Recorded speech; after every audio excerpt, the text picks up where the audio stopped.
Salam sejahtera saudara yang kekasih di dalam nama Tuhan Yesus Kristus. Kembali kita bertemu di dimensi iman Kristiani. Selalu menjadi kerinduan untuk boleh berbagi tentang kebenaran. Pembelajaran akan menjadi kata kunci untuk kita menghadapi kehidupan. Karena itu iman Kristen kita harus selalu dibangun dalam satu standar yang utuh, sehingga kita tidak terjebak pada perangkap zaman dan mengalami kekacauan. Dan akhirnya kita hanyut oleh arus zaman ini. Saudara-saudara, apa kata Alkitab tentang iman? Yang sering diperdebatkan banyak orang yang sering kali merasa beriman. Ini menarik untuk kita diskusikan. Namun sebelum lanjut saudaraku dalam perenungan kita akan firman Tuhan, kita berdoa lebih dulu. Bapa di dalam surga, kami berdoa, kami mengucap syukur untuk dimensi iman Kristiani. Kiranya boleh menjadi berkat bagi sesama kami. Dan Tuhan tolonglah, kami juga rindu supaya penyebaran pemberitaan terus semakin nyata. Tiap orang terjangkau di berbagai pelosok yang dimungkinkan oleh teknologi. Terima kasih, berkati tiap saudara dimanapun mereka berada oleh belas kasihan-Mu. Demi Yesus Kristus Tuhan kami.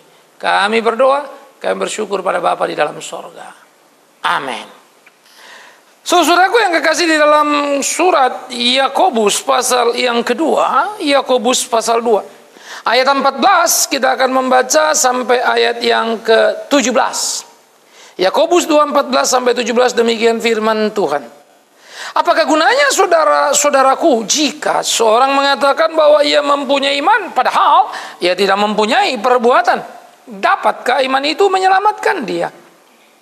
Jika seorang saudara atau saudari tidak mempunyai pakaian dan kekurangan makanan sehari-hari, dan seorang di antara kamu berkata, "Selamat jalan, kenakanlah kain panas dan makanlah sampai kenyang," tetapi dia tidak memberikan kepadanya apa yang perlu bagi tubuhnya, apa gunanya itu? Demikian juga halnya dengan iman. Jika iman itu tidak disertai perbuatan, maka iman itu pada hakikatnya adalah mati. Lalu saudara-saudara, apa yang dikatakan Petrus dalam suratnya 2 Petrus pasal yang pertama, ayat 5 dan seterusnya begini. Justru karena itu, 2 Petrus 1 ayat 5.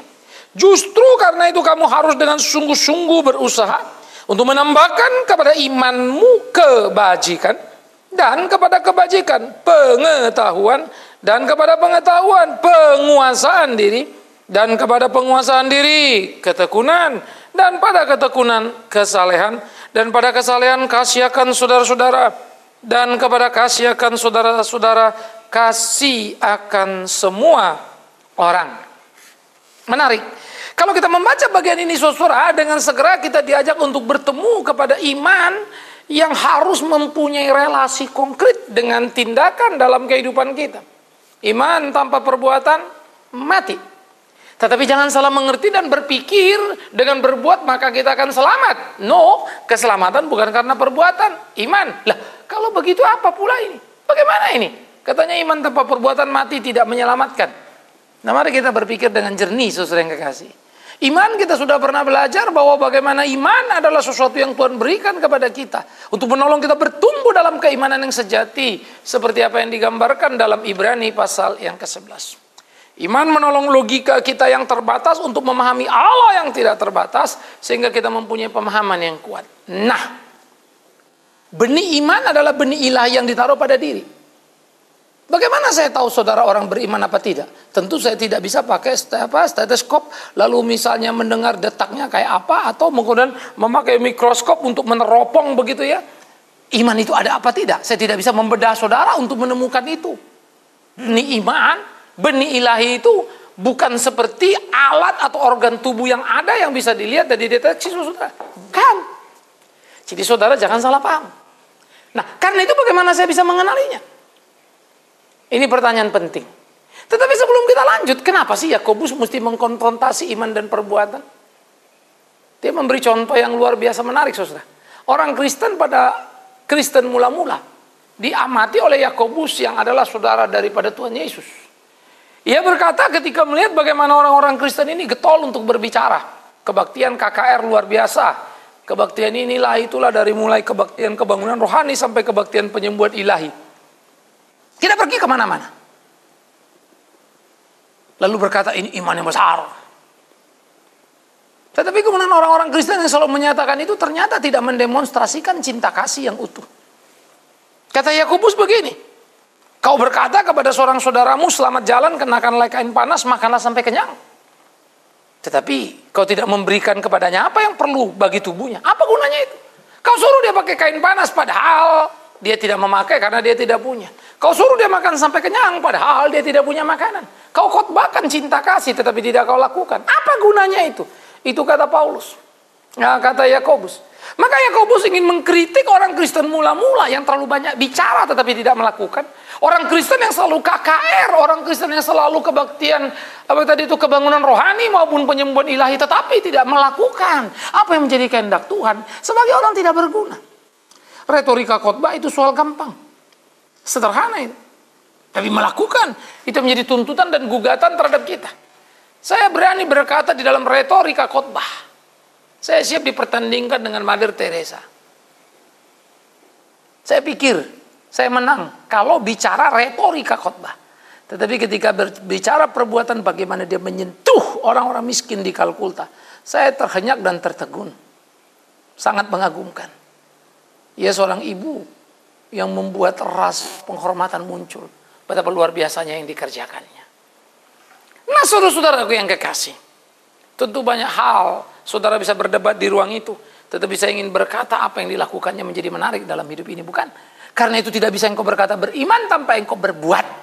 Itu yang mau dikatakan Yakobus pada orang Kristen yang menyebut dirinya klaim beriman. Karena iman, kenapa? Dia akan bertindak. Iman akan bertindak. Melakukan dalam kehidupan bukan soal bertindak. Aku percaya sembuh lalu sembuh. No. Jangan rendah begitu. Tetapi bagaimana pengekspresian iman percayamu kepada Kristus adalah lewat tindakan hidupmu. Maka apa yang tidak bisa dilihat orang, benih ilahi iman akan bisa dilihat dalam kehidupanmu, hari-harimu, perilakumu. Itu camkan. Disitulah letak nyatanya keimanan seseorang di perbuatannya. Jadi saudara, orang berimankah? Kalau kau bilang kau beriman, kau percaya pada Tuhan, ingat, saya suka memakai kalimat ini, setan pun percaya dan gemetar karenanya. Tetapi setan tidak pernah mau mengikuti Yesus. Setan tidak pernah melakukan apa yang Yesus perintahkan. Tapi kalau soal percaya, dia percaya. Dia percaya Yesus itu luar biasa, maha kuasa. Dia kenal. Itu sebab Yesus datang di Gadara saja pun setan gemetar. Mengapa anak Allah yang maha tinggi kau datang kepada kami? Pada waktu kami belum tiba, bukan? Kadang-kadang saya pikir-pikir orang Kristen lebih jahat dari setan ya. Setan kenal Tuhan dan takut. Tapi orang-orang Kristen sekarang kenal Tuhan dan memperalat untuk keuntungan dan kepentingan dirinya. Mana perbuatanmu? Itu kata Yakobus. Bukan perbuatan menyelamatkan, iman menyelamatkan. Tapi iman yang menyelamatkan akan tampak nyata dalam perbuatan. Pohon dikenal dari buahnya. Itu intinya. Pohon dikenal dari buahnya, saudara-saudaraku yang kekasih. Menarik sekali. Oleh karena itulah pemahaman yang utuh akan kebenaran harus menjadi kesadaran yang kita bangun di kehidupan. Sehingga dengan demikian kita mempunyai pemahaman yang serius tentang hidup kita, pergumulan kita, hari-hari kita, supaya kita melakukan apa yang menjadi kehendak Tuhan itu.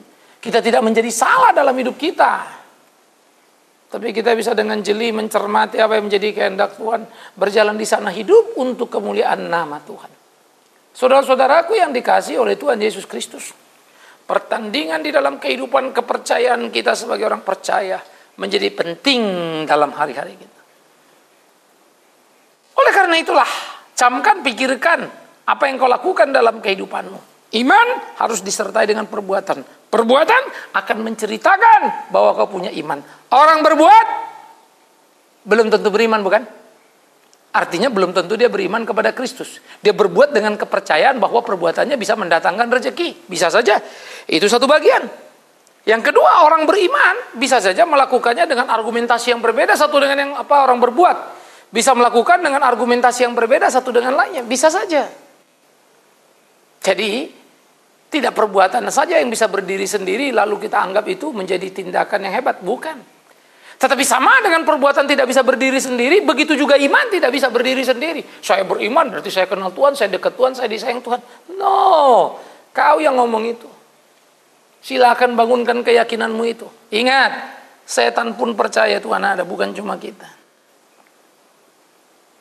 Tetapi yang dimaksud di sini, yang harus dipahami dengan serius oleh orang Kristen adalah bagaimana kemudian iman bekerja menghasilkan perbuatan yang nyata. Saudara-saudaraku yang dikasihi oleh Tuhan Yesus Kristus, di dalam pergumulan kehidupan anak-anak Tuhan, apa yang kita lakoni dalam hari-hari kita memang bukan persoalan sederhana, tetapi ini menjadi pertandingan serius yang harus kita jalani dalam hidup kita. Bagaimana kita melakoni pertandingan, menjalani dalam kesungguhan supaya semua yang kita kerjakan boleh kita kerjakan di dalam takut akan Tuhan. Hidup adalah sebuah pertandingan. Hidup adalah sebuah pertandingan yang harus kita selesaikan. Maka iman tidak bisa bersendiri-sendiri, perbuatan tidak bisa bersendiri. Iman melahirkan perbuatan. Perbuatan harus berdasarkan iman.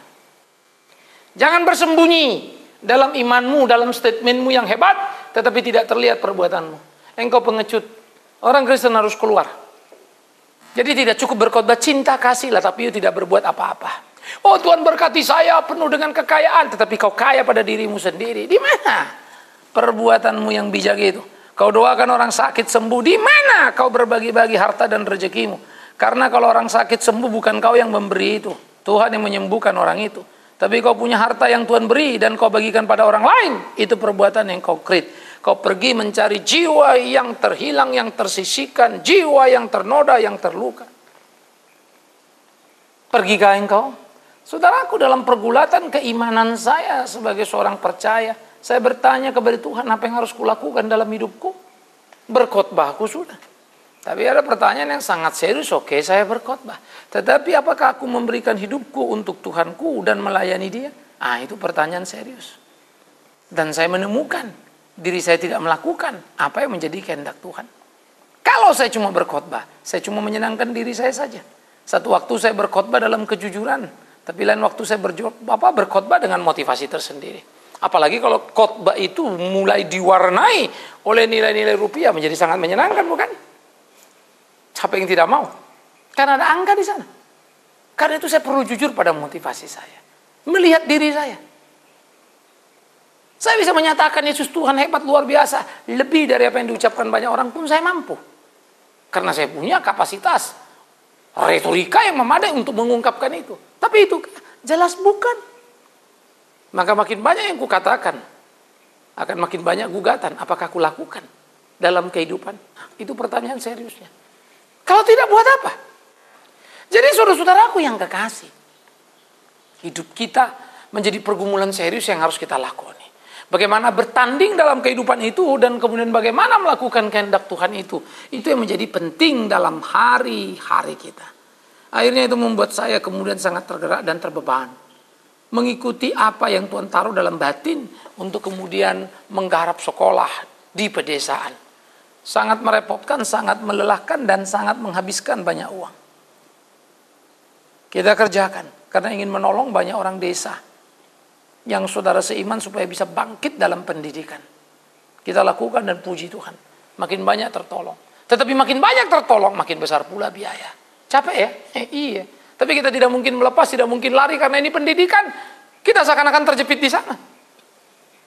Tetapi saya pikir, saya tidak sedang melakukan sesuatu untuk kemudian saya bisa puas dan lari. Karena saya tidak sedang memperpanjang CV saya. Saya tidak sedang menambah hebatnya kurikulum vitae saya. Saya sedang berpikir melakukan apa yang menjadi kehendak Tuhan saya. Atas apa yang diberikannya kepadaku. Maka iman itu harus teraktualisasi. Iman itu harus terwujud dalam nilai-nilai yang tinggi di kehidupan keseharian kita. Itu iman. Jadi saudaraku yang kekasih, jangan menyalahpahami pemahaman iman. Maka iman harus dipahami dalam dimensi yang tepat, dalam ukuran yang pas. Itu iman. Saudara-saudara yang dikasihi oleh Tuhan Yesus Kristus, di tengah pergumulan, pertandingan, pertarungan kehidupan keimanan seperti inilah seharusnya kita bergerak dalam hidup kita. Melakukan apa yang menjadi kehendak Tuhan kita. Sehingga dengan demikian, Seni tinggi dalam hidup ini bisa kita lakoni untuk memainkan peran keimanan kita. Muncul dalam perbuatan yang bisa dilihat orang, dirasakan orang, diukur orang, diuji orang. Itu baru namanya orang Kristen, orang yang beriman. Ini prinsip. Nah, oleh karena itu tidak heran kalau kemudian Petrus pun menambahkan di dalam catatan yang sudah kita baca tadi, bahwa kalau kau beriman, hendaklah engkau menambahkan kepada imanmu apa? Kebajikan, yang disebut Yakobus sebagai perbuatan. Kalau Tuhan baik padamu, kenapa kau tidak baik pada orang? Kalau kau katakan Tuhan mengasihimu, kenapa kau tidak mengasihi orang lain? Kalau kau katakan Tuhan menolongmu, kenapa kau tidak menolong orang lain? Kalau kau berkata Tuhan memperkayamu, kenapa kau tidak memperkaya orang lain? Justru mengambil dari orang lain. Itu kan terbalik lah. Harus ada pengujian terhadap pemahaman. Harus ada pengujian terhadap setiap ucapan. Betulkah begitu? Iman tanpa perbuatan mati, maka Petrus berkata, tambahkan pada imanmu kebajikan. Benih ilahi sudah ditaruh, harus muncul dalam tindakan yang konkret. Bukan soal ke gereja saja. Kalau kau pergi datang gereja dan pulang, saudaraku, siapapun bisa mengerjakan itu. Lalu kau berpikir kau sudah Kristen karena ke gereja, ikut doa semalam suntuk dan seterusnya. Maafkan saya kalau saya harus mengatakan dengan agak sinis. Kau datang ke gereja, saya pendeta tentu senang karena kau akan memberikan kolektamu. Tapi demi Tuhan yang hidup, kalau kau pikir Tuhan senang hanya karena itu, memalukan sekali. Tuhan tidak butuh kolektamu. Saya pendeta yang butuh untuk mengelola gereja dan segala macam hal lainnya. Tuhan tidak tertarik. Tapi kau lakukan ke apa yang kau dengarkan dari kebenarannya, itu yang serius. Karena itu saya sebagai pendeta juga digugat dengan serius oleh Tuhan. Saya banyak khotbah ini, saudara.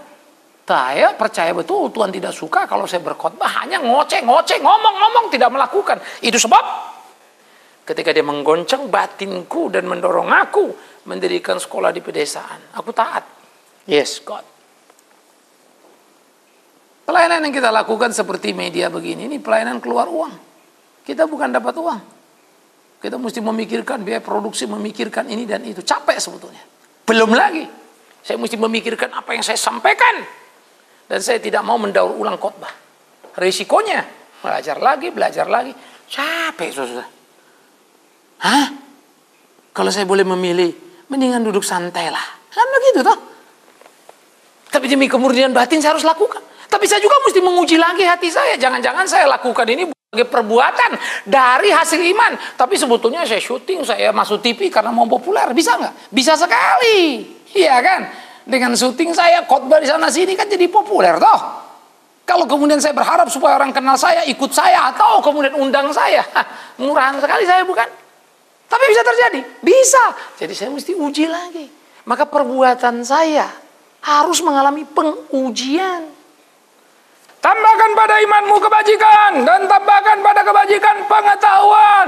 Pengetahuan apa? Akan Alkitab itu. Iya. Ini menarik, saudara. Sehingga apa yang saya sekarang pahami dalam keimanan saya lakukan, lalu saya belajar lagi Alkitab, saya bisa menemukan ternyata apa yang saya lakukan tadi, saya pikir saya baik, ternyata tidak baik. Kenapa? Oke, saya sudah terima Tuhan Yesus, saya tolong orang yang susah, bukan? Lalu saya pikir, saya sudah lakukan perintah Tuhan. Tapi waktu saya baca-baca Alkitab, ternyata apa yang diberikan tangan kanan diketahui tangan kiri, bahkan saya proklamirkan. Aduh, salah ya. Aduh Tuhan, saya pikir ngasih udah baik deh. Ternyata salah loh, karena saya ngasih untuk diri saya, supaya orang sebut saya baik. Ampun. Pengetahuan akan firman yang bertambah menolong saya mengkoreksi perbuatan saya. Saya mungkin memberi persembahan, membangun gereja. Ternyata waktu saya baca Alkitab, salah lagi. Karena saya punya pikiran, dengan itu saya sedang menolong pekerjaan Tuhan, saya membantu Tuhan. Saya pikir saya hebat. Padahal saya baca Alkitab, bagaimana pula saya bisa membantu Tuhan? Mana ada ceritanya itu? Yang ada saya cuma mengembalikan apa yang Tuhan sudah lebih dulu berikan kepada saya, sehingga persembahan harusnya adalah ucapan syukur saya. Itu saya berikan dengan kesadaran itu. Maka Tuhan lewat gerejanya akan dituntun, dibimbingnya melakukan apa yang menjadi kehendaknya. Apalagi kalau kemudian saya memberi persembahan, lalu saya berharap akan kembali kepada saya 2 kali lipat, 3 kali lipat, 10, 100 ribu. Gila sekali saya ini. Kenapa saya berhitung dengan Tuhan? Jahat sekali saya ini. Apa kekristenan ini? Kau berikan pun seisi dunia, nyawamu untuk Tuhanmu, tanpa kasih seperti gong gemerincing, kan begitu bukan? Tetapi kalau kita memberi lalu berharap kembali, saya tidak tahu lagi. Jangankan bilang zero ya, jangankan bilang kasih, zero pun tidak. Yang ada adalah minus. Sikap serakah mau untung sendiri yang ada pada kita. Kita lupa yang kita kasih kan uang Tuhan juga. Jadi Tuhan kita umpan dengan uang yang dari Dia. Apa tidak jahat itu? Kau berani berhitung dengan Tuhan. Tapi rupa-rupanya pemahaman kita selama ini salah. Nah, koreksilah. Kalau saudara ngasih banyak, ya saya sekali lagi mesti ngomong lah. Saya kan pendeta, toh saya suka lah Anda memberi banyak ya. Kasih lebih banyak supaya saya bilang nanti balik kali lipat. Toh yang dapat duitnya saya kan. Tapi saya akan menipumu dan Tuhan akan menamparku. Sebelum Tuhan menamparku, aku tidak menipumu. Maka aku katakan apa benar. Tapi mungkin kau tidak suka. Tapi aku mempunyai pengetahuan akan firman yang mengajar aku akan kejujuran dalam pemberitaan.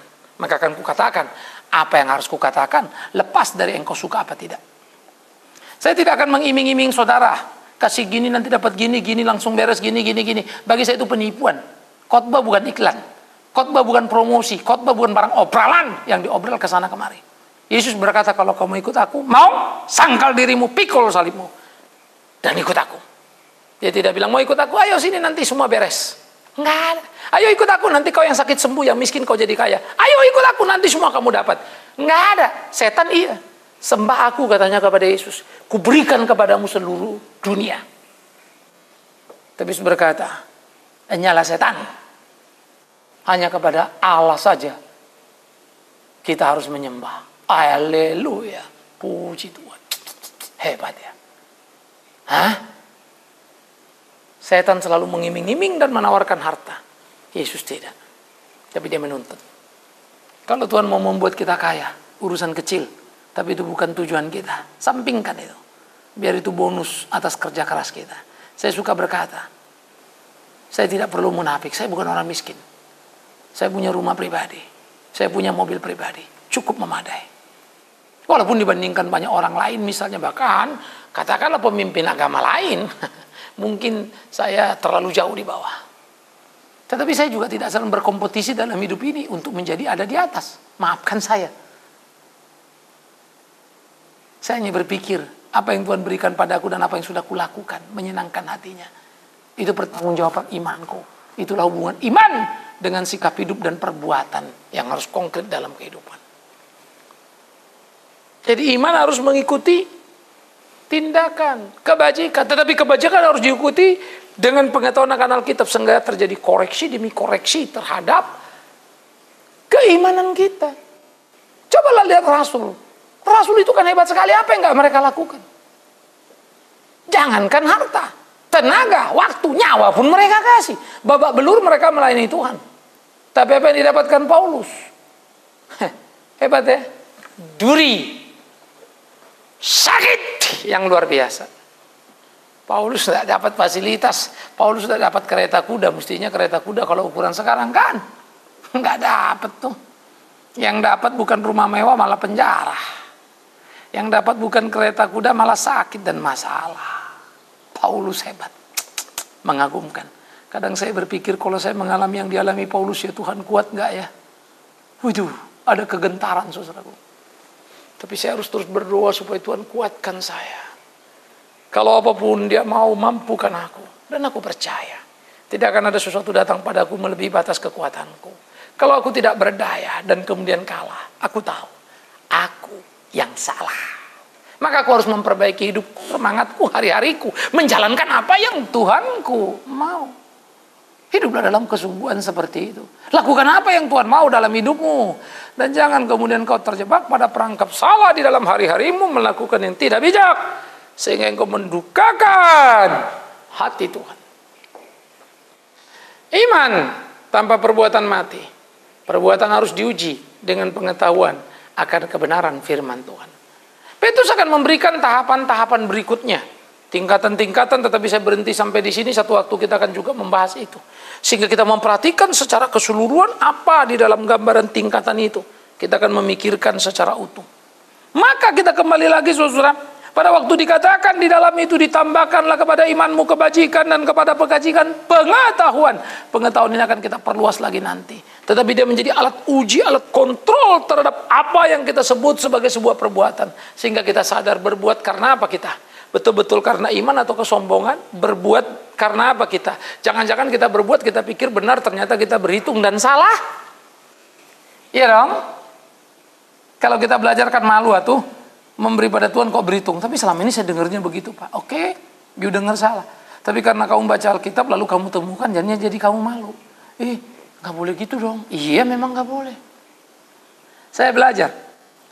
Iman saya mungkin tidak sekuat kebanyakan pengkhotbah lain yang imannya sangat hebat-hebat ya. Maybe. Tapi izinkan aku dalam kejujuranku untuk mengakui. Sebagai seorang pendeta, sebagai seorang hamba Tuhan, saya bukan pendeta yang baik. Saya kurang baik, saudara. Karena waktu saya baca Alkitab, saya ngeri juga ya kalau nyawa saya yang saya berikan kepada dia. Walaupun kalau khotbah tentu saja saya berani.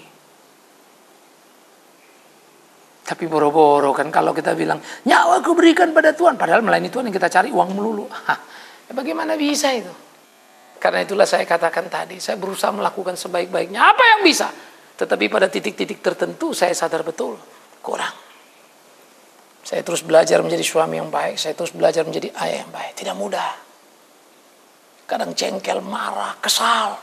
Saya berusaha jadi pendeta yang baik, gembala yang baik. Tidak sederhana. Karena ada saja jemaat bikin masalah yang bikin saya jadi stres.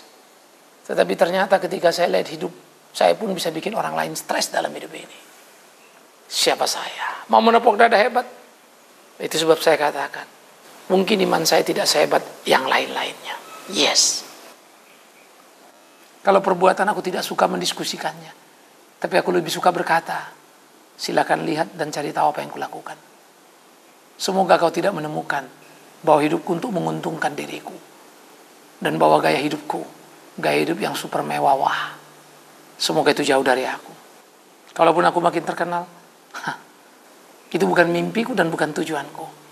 Itu bukan gairahku. Kalau gereja kita makin besar, misalnya makin banyak orang, sementara ini belum. Kalau itu terjadi, maafkan saya. Itu bukan sesuatu yang hebat bagiku.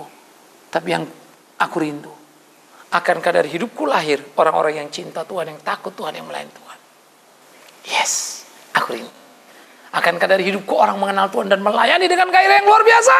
Yes, aku rindu. Kiranya Tuhan menolong aku dan perbuatan-perbuatanku menjadi perbuatan yang bersaksi Tuhan hidup di hidupku.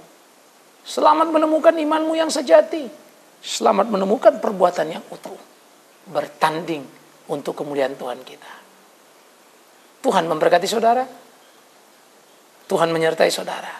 Doakan terus dimensi iman Kristiani menjadi berkat bagi banyak orang. Doakan saya supaya beriman sungguh pada Dia, berbuat seperti kehendaknya Tuhan yang hidup itu. Amin. Kita berdoa. Kami bersyukur, kami berterima kasih ya Tuhan untuk apa yang boleh kami renungkan dari firman-Mu.